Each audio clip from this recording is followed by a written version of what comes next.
Hello, friends, how are you?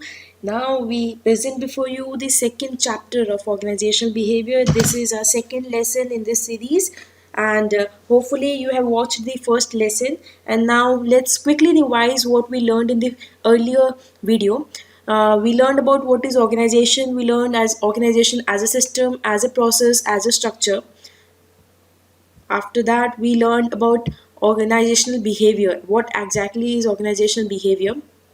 So in organizational behavior we came to know about certain things, that organizational behavior, it is nothing but it is study of behavior of individual, particularly in the whole book of organizational behavior. In complete study will find answer to only this question, that is, why do people behave in the way they behave and how can we change it? Okay, and this is very important, the cause effect relationship, the interdependence of organization on individual. And also one thing, that so there are some causes that lead to some behavior which has some impact on organization. So OB is particularly to analyze the causes which lead to desirable or undesirable human behavior, and hence to convert the undesirable impact of the human behavior into desirable and functional tenets, and then which leads to organizational effectiveness, that is a positive impact. Okay, then we learned about the levels of study of OB, that is at individual level, at group level, and at the organizational level. That is very simple. And now, what is the relation of individual with the organization? We know that organization has a big human element in it, and organizational behavior is actually the study of that human element. And in order to control the behavior of that particular human element, so what is the relation between the two? We learned about reciprocity principle. We learned about interdependence between these two entities, that is individual and organization. Okay, next, now what are the aspects of understanding individual, means how are we going to treat individuals in organization? You have learned about individual is a complex person, he has multiplicity of roles to play, he is unique, he has individual differences. We have to consider the whole person, he wears many hats. Then he requirement of personal dignity, they how the organization can change these kind of individual through by having a theory, why, by having a system that is flexible, tactful and sensible, by have a conducive environment, etc, etc. Okay, next, we learned certain more things. Let me bring it to you. Here it comes. Okay, next we learned about the features of organizational behavior. Features, yes, what are the features of organizational behavior? It is a new discipline, it is a both science and as well as art. Do you remember my 12th class wala technique? Science is just the cause and effect relationship, and art is where perfection comes through practice. Okay, it works at various levels. We have seen that at individual level, at group level, and at organization level. It is a part of management. It is goal oriented, because we learned that organization is nothing but these are goal oriented human groupings. It is interdisciplinary because it adopt from various, or it receives contribution from various other disciplines like psychology, social psychology, anthropology, etc. Then it is a rational approach. Okay, fine. Now, basic OB process, this is very important. You can actually use it in many questions. And what it is actually, we know that organizational behavior is to know how, why people behave in the way they behave, and then to control their behavior. So first of all, we have to analyze behavior, we have to understand their behavior, then predict their behavior for the future, control their behavior, and then which leads to organizational effectiveness, and finally use that experience for future. What are the principles of organizational behavior? Simply, you have to understand the relationship between organization and individual, that both are interdependent, both have mutuality of interest. There should be congruency of interest between these two entities. About individuals, we have learned different aspects of individuals. Fine. Then what are the limitations and shortcomings of OB? That also we learned in the previous video, that OB, it is overworded and underworked concept. We know that OB is an art, so it is subjective. It is subjective to the uh, to the applicant, particularly who applies OB, and it differs from person to person. And it is also this particular organizational behavior suffers from management bias. It is more descriptive than prescriptive, and it is emphasized on principles and practice. Okay, these are very fine, simple things you can know. Now comes models of organizational behavior. This is important, and this is you must know. Like models of organizational behavior. Organizational behavior is understanding of human behavior. Okay, now how we can understand behavior? In order to know the reason why man behaves the way he behaves. So we have four models particularly. Fred Luton says that on the basis of cognitive framework, that is in the basis he has some innate qualities, inherent and traits, that is cognitive framework. Behavior means with interpersonal relationship.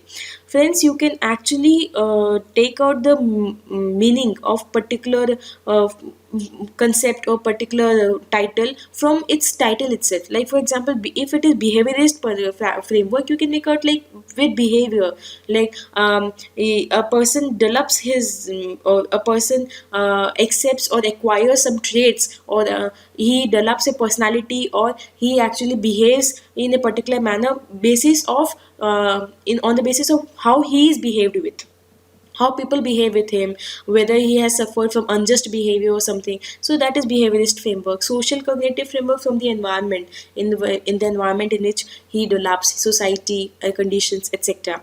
Classical theory says that man is a rational economic man, so he behaves in this manner. That means he is a money minded person because he is economic man. The same thing.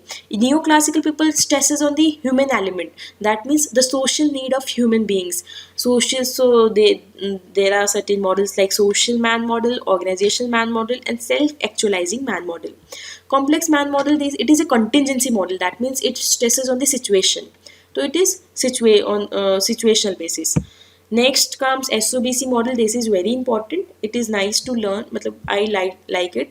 Simple, we learned it. It's like it is very practical. In fact, I find it very very practical.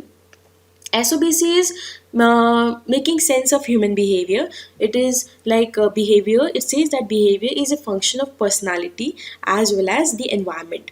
Okay, so now we come on, we see what is the full form of SOBC. SOBC, S is the stimulus from the environment that he receives, O is the organism, B is the behavior, and C is the consequences. And we have seen that how we can control all these things. We can change the behavior on the basis by altering or changing all these things. Okay, finally significance of OB. So this is what we learned in the previous video. Now we come on to the next topic or next chapter, that is personality. So personality is a very important part in order to understand the organizational behavior. When we are learning about anything in the organizational behavior, your sole focus should be on two things. That is why people behave in the manner they behave, and how can we influence or control this. Okay, that is UPC of human behavior: understanding, predicting, and controlling human behavior. Right. So personality plays a very important role in this. You must agree. I'm sure you agree with this.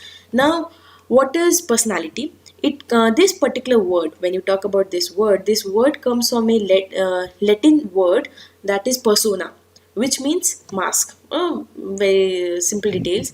Now, as per Rickman, personality can be defined as a dynamic and organized combination of characteristics. This is important. Characteristics or traits possessed by persons which uniquely influence his or her behavior, reaction, cognition, interpersonal relations in various situations. Simply, we can say that personality is actually summation of various characteristics or various traits which a person has, and what do these characteristics or traits do? These characteristics or traits, they influence the behavior of a particular person. Behavior includes reaction, response, cognition, interpersonal relations, everything. We can subsume all these things in behavior. Okay, fine. For me, personality is nothing but it is summation of all the traits or abilities in a person which has an influence on his behavior. Fine. Yeah, fair enough. Now, this was a definition of personality. Simply, you have got what is personality. Now comes Golden Allport, how he explains personality. He's given us three approaches of personality. Particularly, Golden Alport is said to be the first psychologist who seriously searched to the answer of the question what is personality. So he defines personality from three approaches. We only said that personalities are traits or abilities, and this way we said it, and he gives three approaches. Okay, let's see what approaches does he give. Let me tell you about two things first.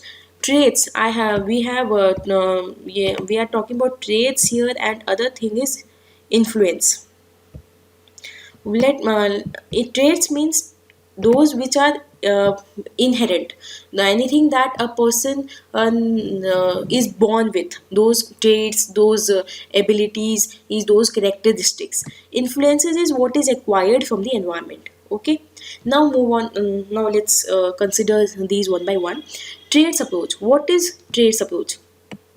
Traits approach says that personality is summation of traits. Traits means all the inborn or inherent traits. Like from inborn, he may have some physiological traits as well as some psychological traits. Like a few children are very fearsome from the very beginning, and few are very bold. Like they are very fearless. They laugh a lot. Some are quite shy. So these are inborn or inherent traits.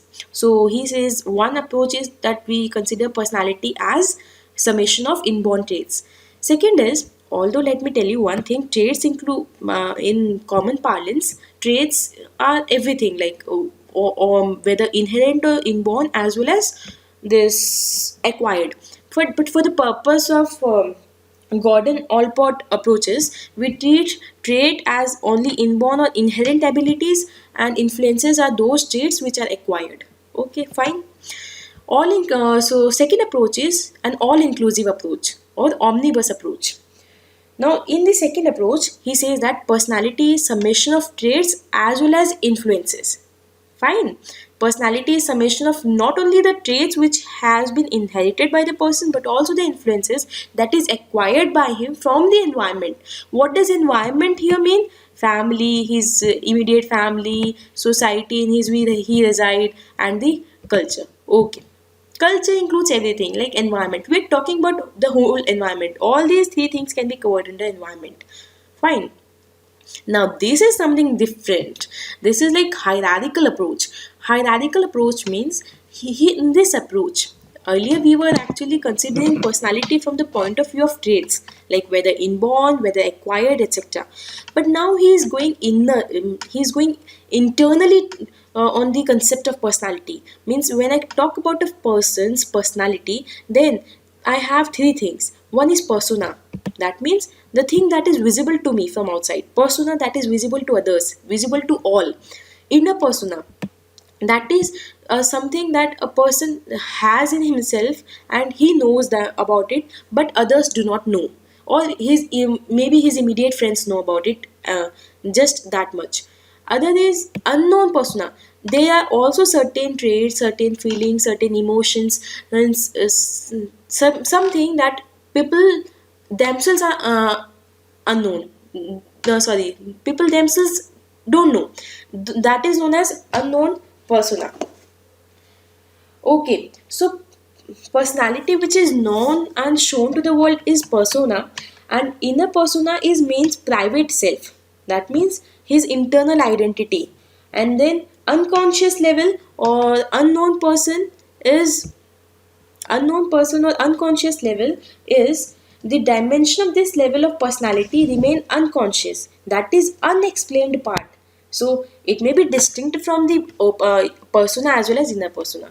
Okay, so it considers both the conscious part of personality and the unconscious part of the personality. I hope it's clear. Okay, fine. It's an approach given by Golden. It's sorry, please pardon the spelling. It's Gordon. It's like it's Gordon. I hope you could get it.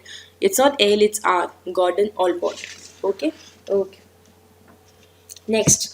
Next, now we come on to characteristics of personality. Okay, you told me, okay, I told you, let me correct. I told you that personality is actually summation of characteristics or traits. It's which influence behavior. Okay, we had this simple definition. So what traits will you consider here, and how will you what traits, what characteristics of should be there of personality that we consider, yes, this is personality. So it's a psychological as well as physiological concept. So we take both the psychological traits as well as physiological traits. It is consistent and recognizable, obviously. It must be consistent. If something has if some kind of characteristic or trait has come for once and it is not repeated again, then it cannot be considered as a part of personality. It should be consistent and it should be recognizable, therefore stable. Impact behavior of a person, obviously in the definition itself he says that it should influence behavior. There should be multiple expressions like covert and overt, as in the Gordon Allport's approach, the third one we learn now, that about the conscious and the unconscious part. Conscious is the persona, and conscious is the persona. Sorry, conscious is the persona and the inner persona, whereas overt part is the open. Overt is the open part, and covert is the covered part.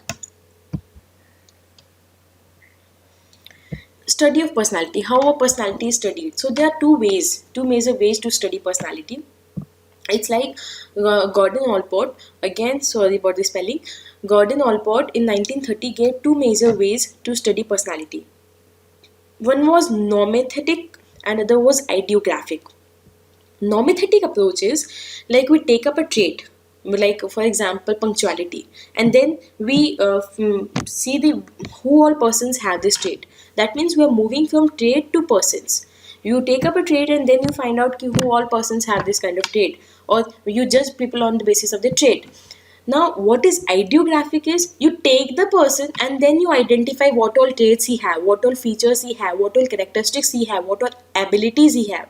So here this approach is trait to persons and this ideographic approach is person to traits. So in this ideographic approach, you actually recognize, you actually accept the unique nature of each person, and therefore you identify various traits in a person as well as different traits in different degrees and combinations.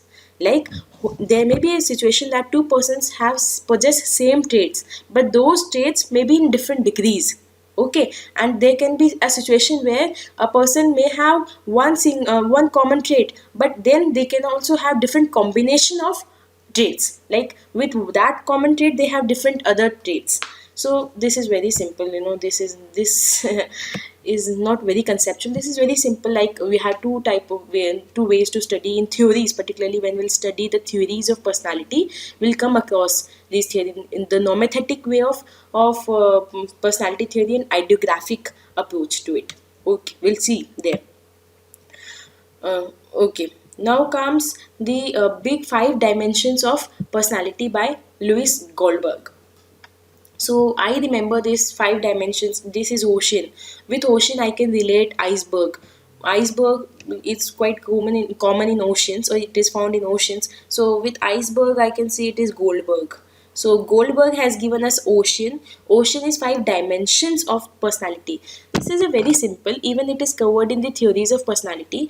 What it says that it has actually given us five kinds of traits, five kinds of personality traits, like openness. Like one can be one who is very open to new ideas, and one who is very conventional or traditional.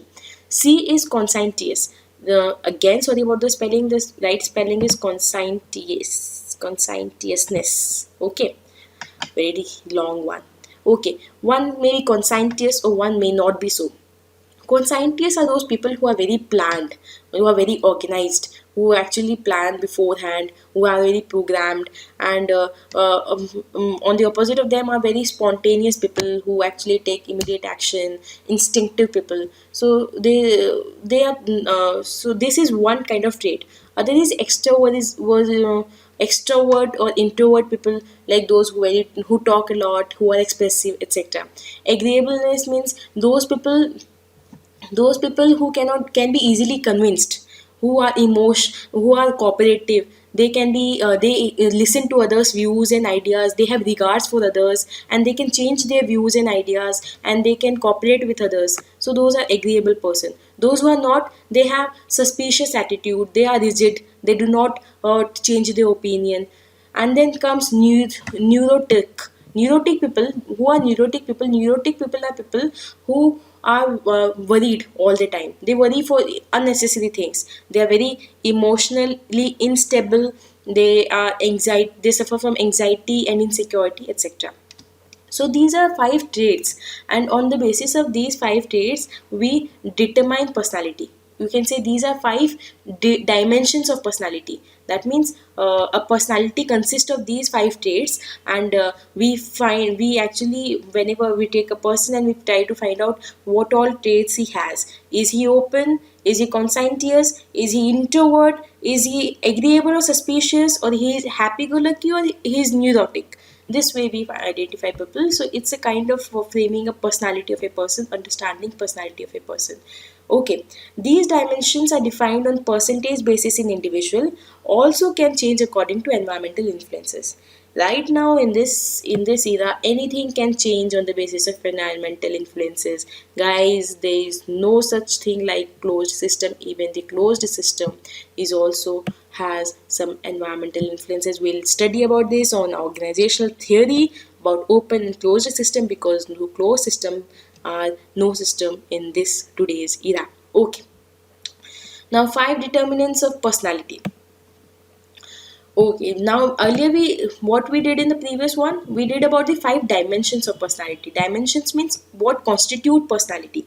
Now we are doing about five determinants of personality. That means what lead to personality. So now, determinants are simply you can say environment. This environment word I am telling you guys, this environment word can subsume all these things except biological. All these things. Biological is a person itself, na? Like I am the person, my personality is being determined. So my biological thing, my physiological thing, my genetics, my birth, everything, that is biological. Then comes my family, my immediate family, in which I have been brought up, my parents, their nature, their behavior, my upbringing, my the relations my family had with each other, interpersonal relations, etc. Then comes the culture, in the culture in which I have been brought up, and cult- culture in which I have been brought up, and the it includes everything, like the way of behaving, the way of eating, the way of moving. Everything is included in culture. Dress up, food habits, etc. Everything is included in culture. Then comes social. Social means the society, the interactions with the society, etc. Environmental includes other all other things: political, economic, legal, social. Everything is included in the environment. That means the determinants of personality is actually determined by the person himself, his birth, his own physical characteristics. Like a person who is born handicapped will have a different personality from a person who is a healthy baby. And then all other environmental factors will have, it will help him to acquire new traits, it will help him to change his earlier traits also, because innate traits or the inherent traits are also not completely rigid. They can be changed, of course. And what we are studying in OB, we are just learning to know the people's behavior as well as to change those people's behavior for what, for organizational effectiveness finally. Okay, great. Now let's go to these things in detail. First of all, biological determinants. Biological determinants. We have first one. We have hereditary impact. Okay, they are like biological determinants. We have three influences here: hereditary impact, brain impact, and physiological impact. Hereditary impact मतलब what comes from the parents, and what the abilities that we receive from parents, etc., etc. This is simple. Okay. Next is brain impact. Brain impact means the part of the brain that works we know that our left and right part have different functions in brain, and this is exactly with this, like we have definite pleasure and pain areas in human brain. So which part of the brain works in our case, which is the stronger part. Usually the people say that left right part of the brain is actually if it works faster, they are good in decision making. Like we have two parts, and there is definite particular functioning of each brain part. So it is definite pleasure and pain areas of human brain exist, and electrical stimulation of brain, actually it can create possibilities of manipulating and altering human behavior through electrical stimulation. Simple. And split brain theory, it also tells us that left and right brain control different aspects of physiological and psychological development of individual. So any of this hemisphere has abnormal development, automatically it will have influence on individual personality. Fine. Physiological impact, physical stature, his appearance defines personality, self concept, what he feels about himself. Okay. Now cultural influences, someone is tall, he has a different kind of self concept, and he may have different kind of inferiority complex or something like that. This is related to physiological impact. So we have learned about biological impact. Now comes the cultural influences. So shared values and beliefs, I hope guys you can just go through this. There is nothing to tell in these things. Just pause the video and go through these things. We'll move further. Environmental factors, situational and socio-economic. So conclusion is, every individual, one thing you should remember, every individual is unique, and there are traits and influences in the individual, but these traits and influences, different traits and influences are there in one individual, in various individual, and these, no, not only this, these traits and influences are also in different degrees and combinations. Okay. Unique combination and degree of traits and influences. Okay, now let's move on to the next one.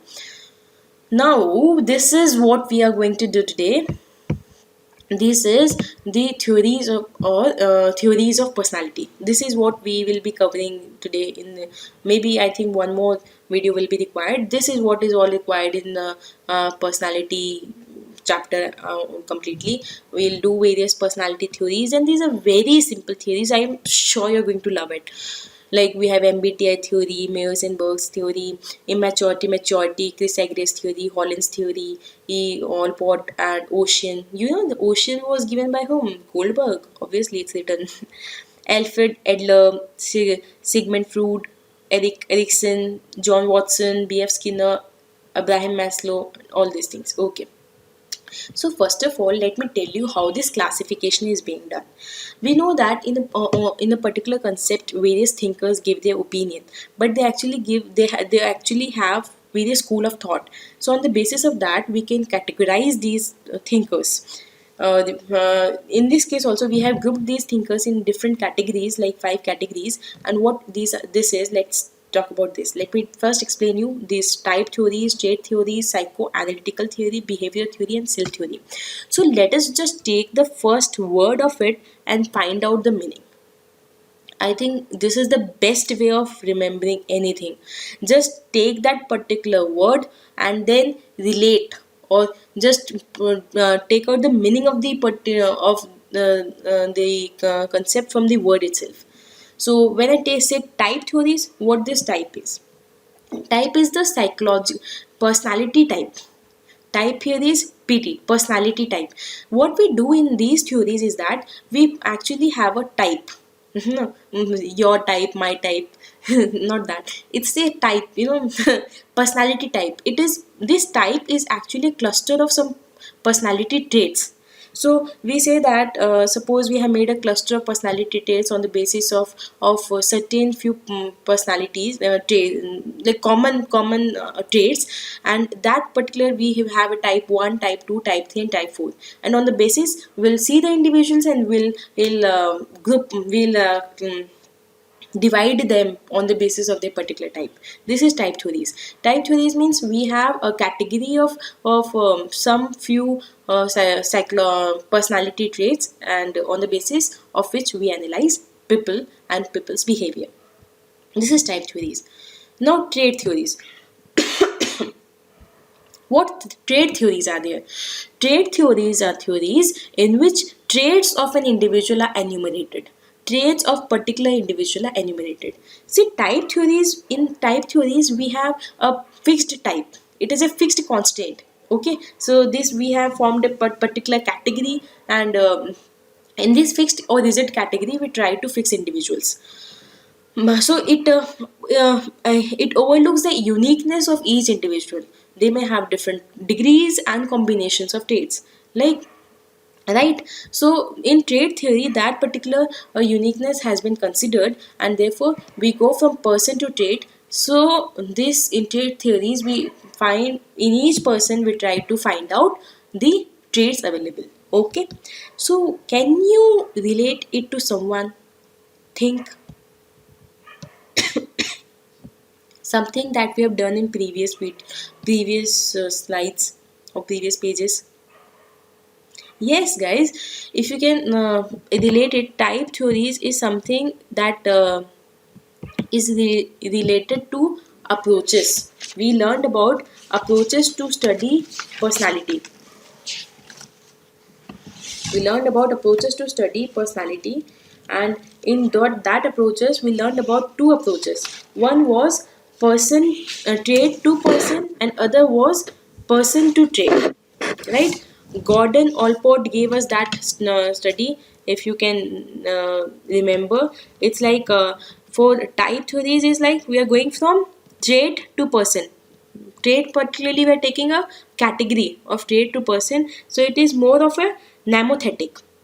And trait theory here is like from person to traits, so it is more of a ideographic, right? I hope, let me show you the this one. Yeah, this one we are talking about nomothetic and ideographic. Okay. Okay, now comes this is done. So these theories, they talk about the conscious self, more or less the conscious thing. We also learned about this conscious one, if you remember, in the one in our own Allport only gave us the three ways of understanding personality. First was on the basis of traits approach. Other was the all-inclusive approach, omnibus approach, that included, let me show you the video, the page. Okay, yeah, no, here it is.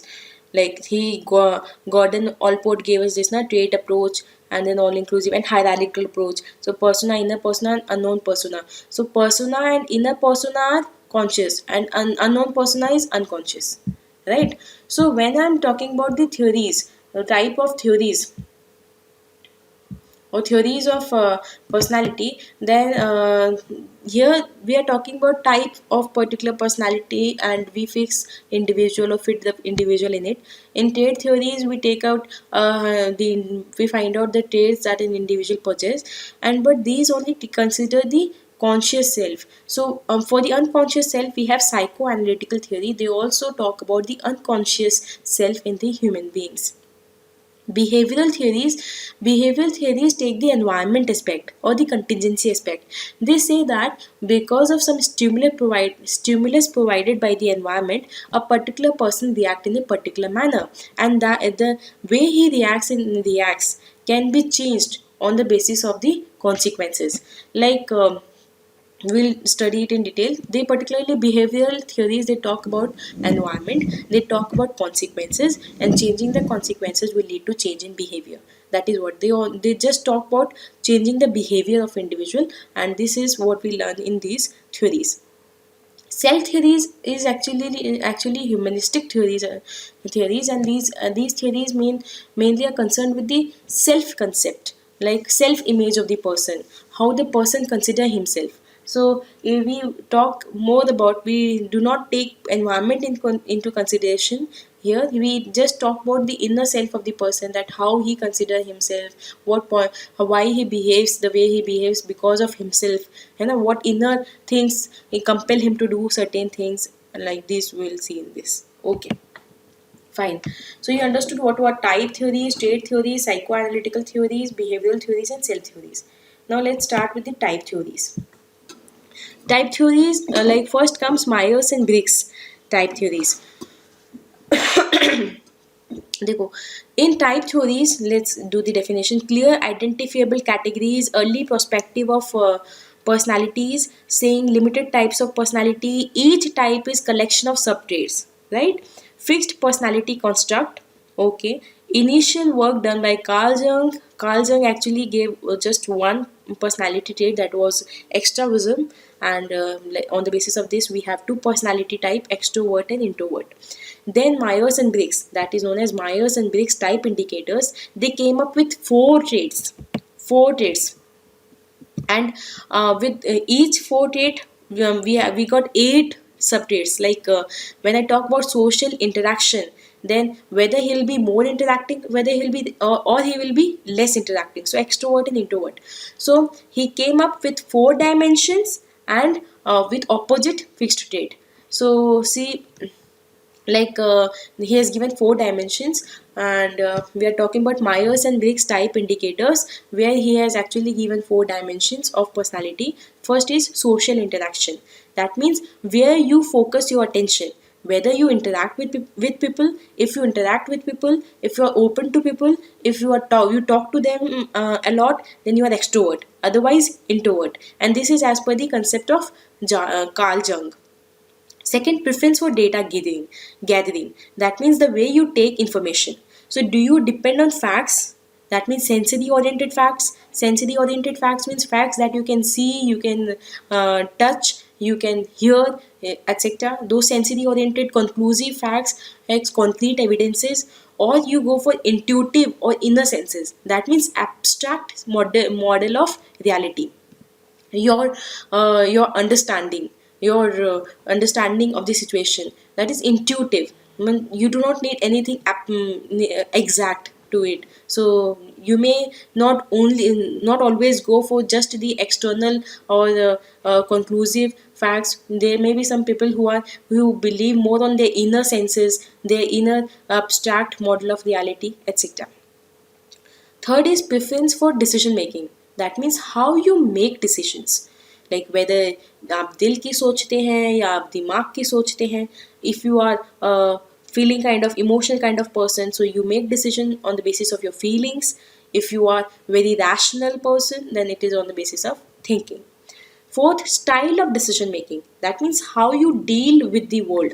You have more perceptive approach or you have more judgmental approach. Okay, so we have seen that there are four dimensions of this, and with four dimensions we had eight traits. Actually, we have got, we can say four traits. We got something like eight sub traits, and in this case we make combinations. So you all know maths. With four traits, we have two each, and then if we make combinations, there will be 16 personality types. Okay.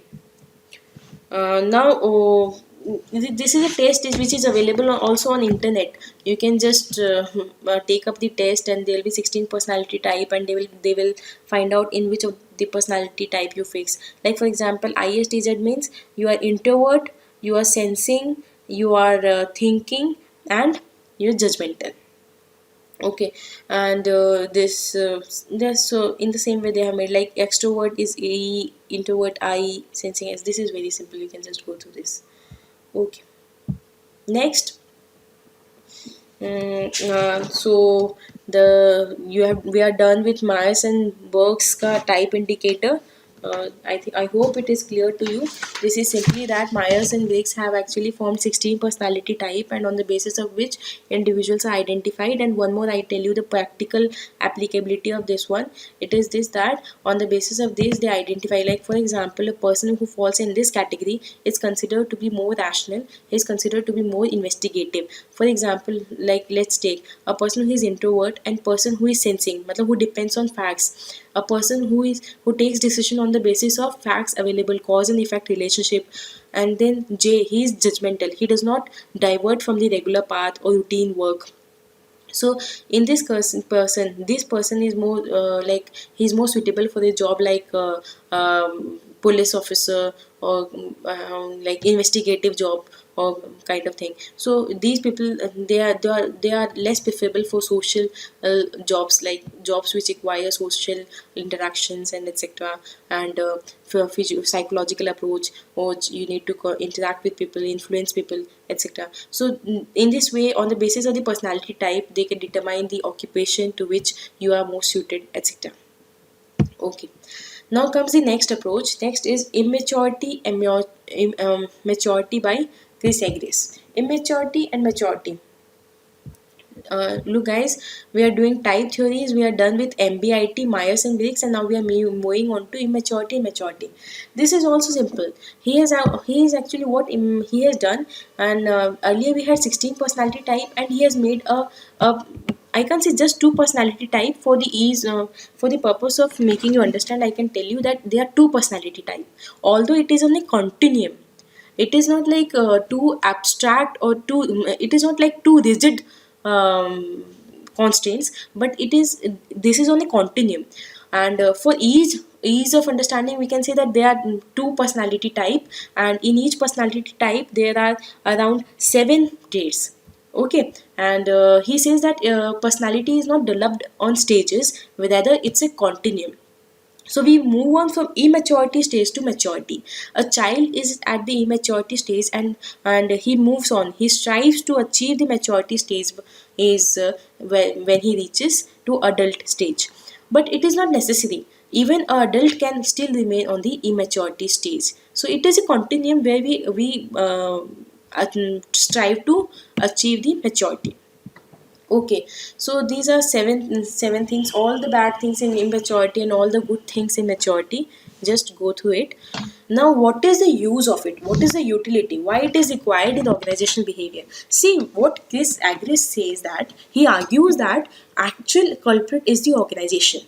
When we talk about employees, these employees can be improved, their performance can be improved, and these employees can be made capable to achieve the maturity stage. So what an organization is required to do is that organization has to have such an environment that gives a chance to the employees to grow and mature as individuals.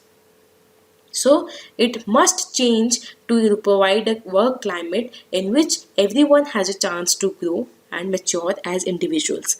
So the final onus lies on the organization. It needs to build a conducive environment in order to provide growth opportunities to the employees so that they reaches their maturity stage.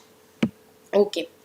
Now, this was by Chris Agris, and he believes that one more thing he said we can add, like organization must believe in theory X of employees. That means employees can be given responsibilities. They can be made active. They can be have long perspective. They can achieve subordinate position. They can take up responsibilities, and they can be self-aware. So you should have that theory X approach, so that your organization your employees achieve their maximum potential, rather than having a theory Y approach. Sorry, did I tell you about what is theory X and theory Y approach? So let me tell you, theory X approach is a very classical kind of approach in which we consider that the employee is not interested in the work. He should be directed, he should be supervised, he is careless, he will not like to work if he is not supervised, and he is not creative, he do not want to take responsibilities, he is prone to errors, etc. Means all the bad things about the employee.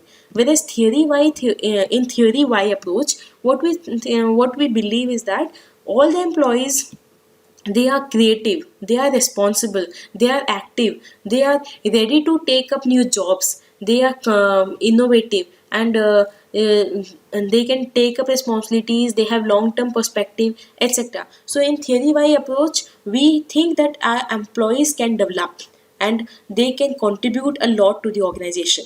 So they must be given responsibilities and they must be given free space to think and learn. This is what is theory Y approach, and Chris agrees also says that an organization must go for a theory Y approach so as to help its employees to achieve its full potential. Okay, so that is the our second theory in the type approach, type theories done. Next is Olin's typology dissect by John Oland. John Allen, what he is doing, he is actually given as a hexagon. What is this hexagon? In hexagon, he has given us six type of personalities. Okay, personality traits. I'm telling you, six type of personality traits like realistic, investigative, artistic, and artistic, creative. Social, enterprising, and conventional. So when you, it's like these are opposite. Now when you move from clockwise direction, their differences increases. Like realistic is more close to investigative, but when it is very far from artistic or more far from social, and in this way their differences increases when you move from clockwise direction. Okay, and fine. So this is, I think this is very simple, you can just go through this. Orland's typology dissect, this is dissect is the acronym for this, what it means. Just pause the video and go through this is simple, they are talking about six types. Okay, next, evaluation of type theories, what are the criticism and what is the defense of it. Type theory is a criticism that it creates a stereotype. You'll ask how type theories create stereotypes. So let's see. They actually, they what they do, they tend to create extreme forms of categorization.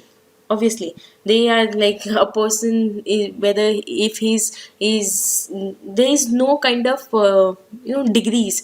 Like when you talk about a person is extrovert, then he is completely extrovert, and when he's introvert, he's completely introvert. But there are certain things, certain people who are extrovert in certain situations and introvert in some other. Like they are extrovert to other to everyone, they talk to everyone, but when it comes to their own self, talking about their own self, they are very introvert.